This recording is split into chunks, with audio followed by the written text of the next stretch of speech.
is such a beauty. Kita-kita yung lawak ng bundok. Isa na namang epic ride kasama ang Team Road Wanderers kung saan umakyat tayo sa norte para bisitahin ang probinsya ng Ilocos. Pero ang ganda niya dito. Eh no, grabe pa yung tubig. Kulay green, tubigan, and tulawag dito. And after 10 to 15 minutes na rough road papunta, eto na yung isang lugar ang aming nabisita na bagay sa init ng panahon ngayon. Sabayan pa ng nanggagandahang tanawin. Eto mga tropa, mas malapit. Yan lang yung bundok sa harap. Sunset, the bridge, and the view. Kaya, huwag na natin patagalin.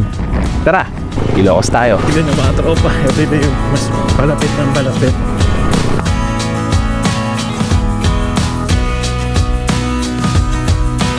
Shen, good morning mga tropa. It's a beautiful morning here sa Ilocos. We're heading up north right now para mag-explore and bisitahin yung ilang mga spots dito sa Ilocos.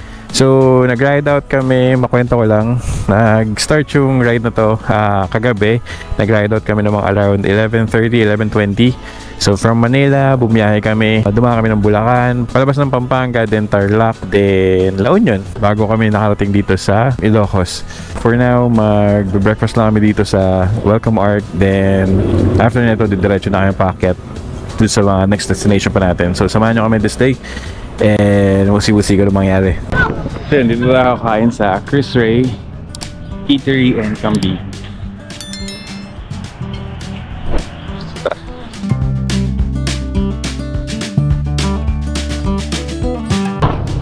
So yun, katapos na natin kumain, no? Pakita ko lang sa inyo yung update dito sa arko ng Ilocos Sur. Ito na yung itsura niya.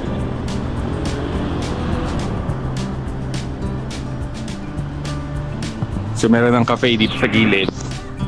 Tapos meron siyang yung mga bilog na yan yung parang logos ng kada bayan sa loob ng Ilocos Sur. So meron bayan ng Del Pilar, Lidlida, Quirino, Nagbukel, Emilio. So iba-iba, Cervantes, Burgos, Serol. Ngayon magpipicture lang kami dito since tapos na namin kumain. Then didiretso na kami. So yung sticker ko nandun pa. Dikit kami ng sticker dito eh. Saan na ba yun? Hanapin natin. Bar de la Coachera. Saan ba dinikit yun sa akin? Ayun o, nandun pa. Doon pa yung sticker. Tapos ito yung cafe sa tabi nung Arc, Welcome Arc. So One Ilocos Sur Cafe. And dito kami kumain.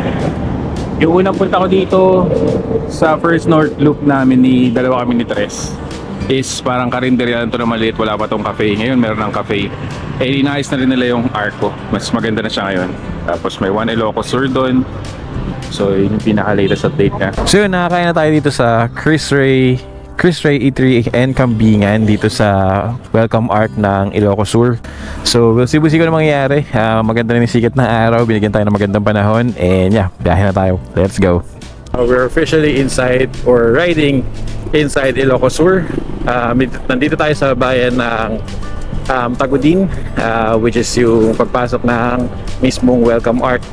And yeah, ito na yung babaybayin natin. May bibisitahin tayo isang dam dito. May bago tayong kasama pala, si Mario, tropa ni Tres. So kasama natin siya ngayon. Apat tayo, si Sir Charles, Spearhead, si Tres yung pangalawa, si Mario, then ako yung tail.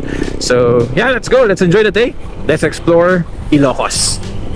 Tignan nyo mga tropa, dito sa kanan ko yung bundok.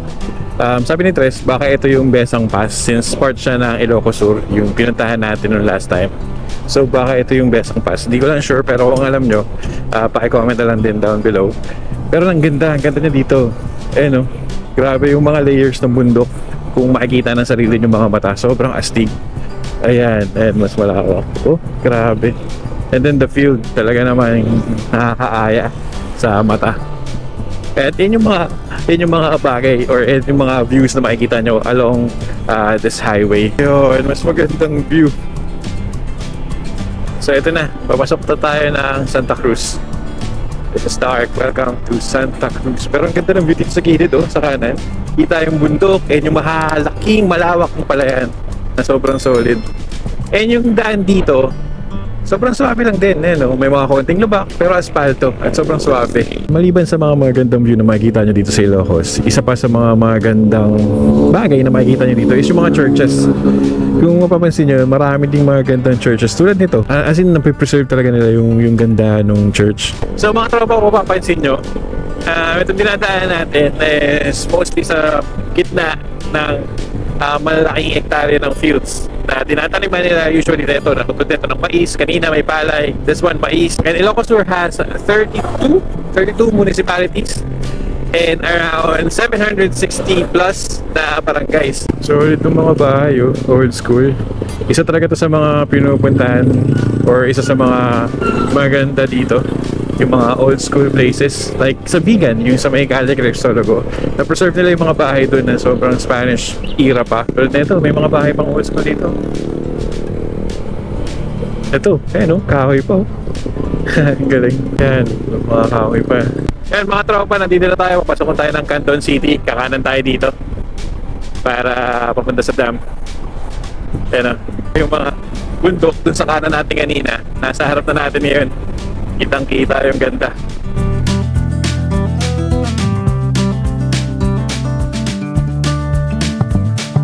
Grabe yung pinapakita sa atin ng Ilocos. Solid. So yun yung dinadaan natin mga tropa is gilid. So baba tayo ng bundok. Ito yung bundok sa kanan. Then sa kaliwa natin dagat na. Blue. Ito na yung bridge. Isa sa mga magandang bridges dito sa Ilocos. Dati ayun yan, kaso naputol, ayun sira. Kaya gumawa sila ng bago. Ayun yung dati, yung luma.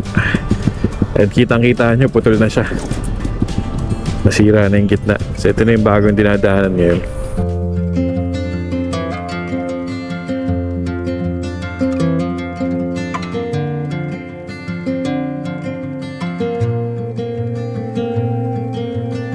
Yun yung mga tropa yung tubig, kulay greenish. Ito yung dating bridge na naputol. So ito na yung bagong bridge na dinadaanan ngayon papunta dun sa kabila.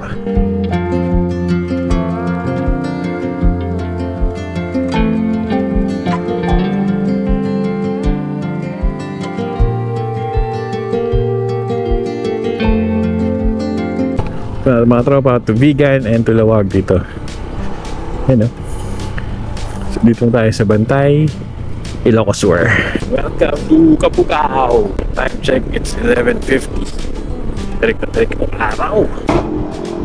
So yun, huminto kami dito sa may Sinait para kumain dito sa isang kainan. Saglit. Dahil mula rito isang oras pang biyahe. Magla-lunch lang kami dito since it's past 12 na. And pahinga saglit bago kami bumukbak ulit at sa mga pupuntahan pa natin ngayon. So tara, samahan nyo kami. So yun, for lunch, nag-order tayo ng steak, mami, sunrise. So let's see. Tres sa labas. So tara, kain.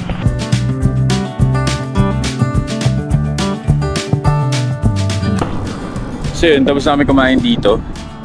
Isang kainan na daan namin. So babalik na kami sa kalsada. Try na ulit. Medyo nakapagpahinga ng konti. Mga tropa. So let's go. Ilocos Norte na mga tropa. Ayun o. Officially, we're here inside Ilocos Norte. So ito yung daan natin papasok or papunta dun sa dam. Sobrang grabe yung greenish talaga yung dadaanan nyo. Kaliwat kanan, puro puno. Ayun o, grabe o. Wow. Paraiso. Ganda. Pag napapaligiran ka or natatakpang ka ng mga puno sa ibabaw na matataas. Tapos halos wala ka na makitang araw. Puro dilim na lang ng puno. Welcome to Barangay Santiago. Yan. So dito tayo sa Marcos, Ilocos Norte. Barangay Santiago, Marcos, Ilocos Norte. Ito mga tropa, mas malapit. Yan lang yung bundok sa harap.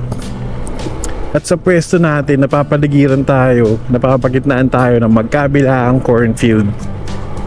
At sa harap, grabe yung sobrang ang ganda ng bundok. I mean, ang ganda ng pagkakalagay na dyan.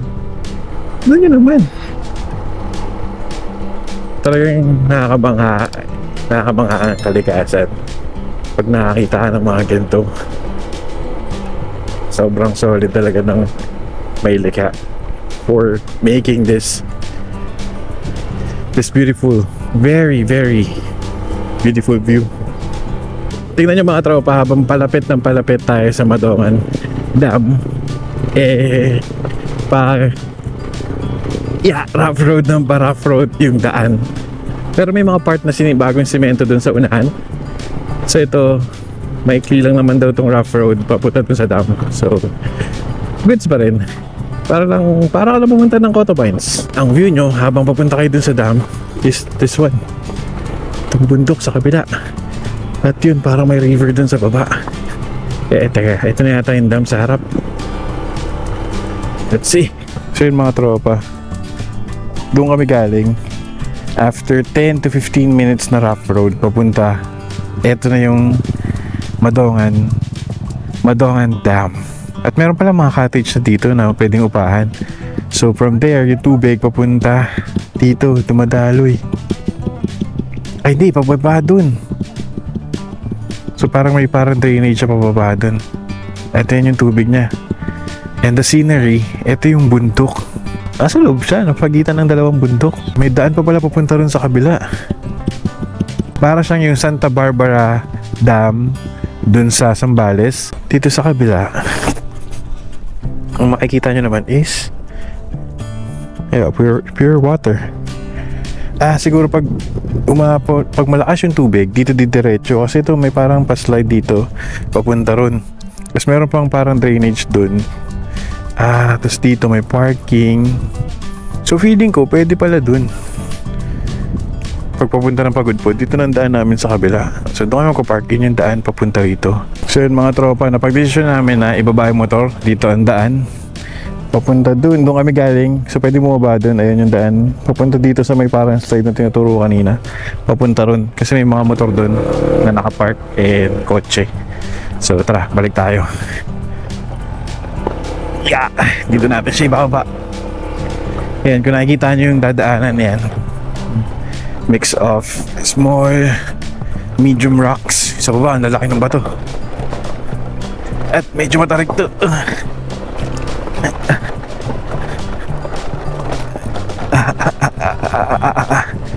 Yon. So doon kami galing. Ito yung pababa. Let's go. So yun, we're here in Madongan Dam. Na hindi ko na-expect na this is such a beauty. Solid. Ang linaw ng tubig. Ang palinaw. Tapos the experience is wild. Kasi yung papasok dito, para kang nag-Coto Mines ng mga 10 to 15 minutes papunta. Dahil dun sa rough road dito banda. Ang maganda dito, pwede mo iakyat yung motor yung mga motor namin. Pwede isampa yung mga motor dito sa tabi ng cottage. Cottage is 500, binayaran namin pagkatiyatiyan namin kala ate. May environmental fee sa the bus pagpapasok kayo dito na 10 pesos. So yun, parang parking fee na daw siya na 10 pesos per head. Tapos yan na yun sila ate. Yan sila ate yung naniningit sa cottage. So 500 tong cottage. Papakita ko sa inyo. Montage natin ng konti. Ayan o. Ayan yung mga cottages. Marami naman sila. Meron dito, meron din sa kapila. Tapos, ito yung bridge na tinatayuan namin kanina. Nakitang-kita yung view ng dam. So, kasama natin, Sir Charles, syempre. Tres the Vlogger, Sir Charles. Saka bago natin tropa, si Mario. Super Mario. Oh. So yan, bagong recruit ni Rani. Pero, binubuang lang ni Rani yan. Ngayon nakita niya na yung totoong ugali ni Tres. Anyway, we'll enjoy this one. Then after this, pupunta na kami dun sa transient namin sa Pagudpod. And tingnan natin kung ano pang mangyayari ngayong araw. Let's go!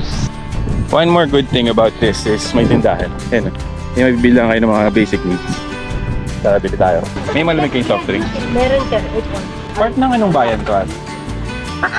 Marcos sir. Marcos. Sa Ilocos Norte na, no? So yun, part siya ng bayan ng Marcos sa Ilocos. Ilocos Norte. So yun sinasabi ko, pwede ilagay yung motor dito. Dito siya manggagaling. Paakyat. Hanggang dun. Ibili ng water, soft drinks, mga chips, mga basic needs. Then, meron pang parking dun sa kabila. Feeling ko yung daan papunta ron is yun yung mga papunta ng Pagudpud na. Kasi dito kami galing sa kabilang side. So, yun.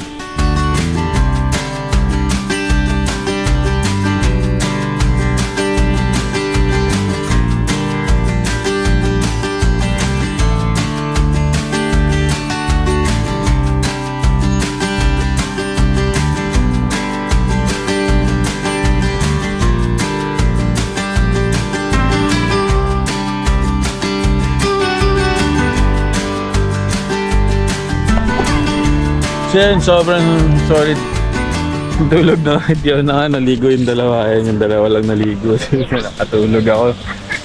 Kaya isang tropa natin natutulog dun sa kabila. Bakit pa tayo up north?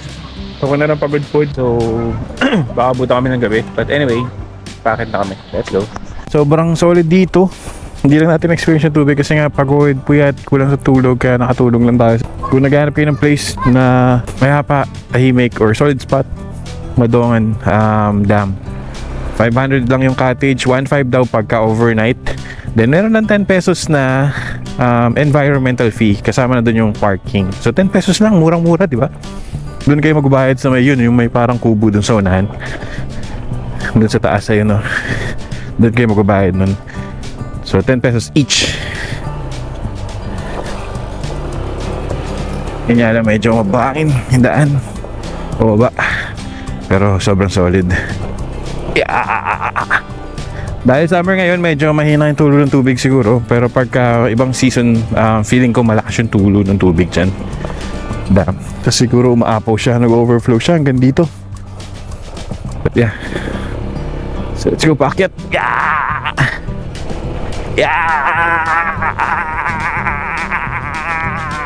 Hell yeah. Grabe mga tropa, pinaganda ng dapit hapon yung scenery dito sa daan, no? Para kang naka-filter na ewan dahil dun sa sinag ng araw. Medyo nagkaroon tayo ng panibagong lakas kasi nagkaroon tayo ng power nap. Kaya may energy na naman. Ito yung view na nakikita natin ngayon habang binabaybay natin tong highway na to. Kasi nakalabas na ulit tayo ng kalsada. Kanina dun tayo sa looban eh. But yeah, ang laki ng field, oh. Grabe. Yan ang makikita nyo dito sa Ilocos. Napakaganda. Napakaganda. Sunset, the bridge, and the view.